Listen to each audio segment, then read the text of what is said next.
Hi, this is Ryan from Foxtecc, and today I'm going to show you how to transfer photos from your camera to your iPad. There are a few different ways to do this depending on your setup and camera, but I'll walk you through the most common methods.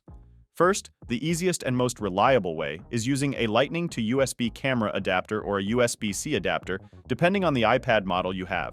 Simply connect your camera to your iPad using the adapter.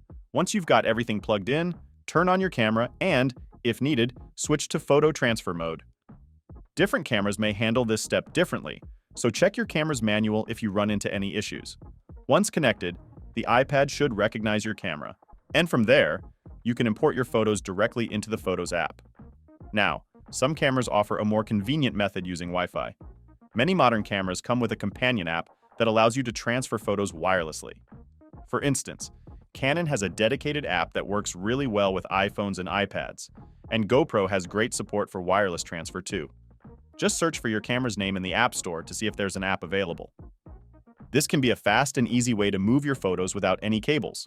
Another option, and one that's always reliable, is using an SD card adapter. If your camera uses an SD card, you can simply remove the card and insert it into an SD card reader for your iPad. Once connected, go to the Files app on your iPad, and you'll be able to transfer, copy, or manage your photos directly from the SD card. This method is a sure-proof way to get your images onto your iPad, especially if you're dealing with large files or a lot of photos. Thanks for watching. If you found this video helpful, don't forget to like and subscribe for more tech tips. See you later.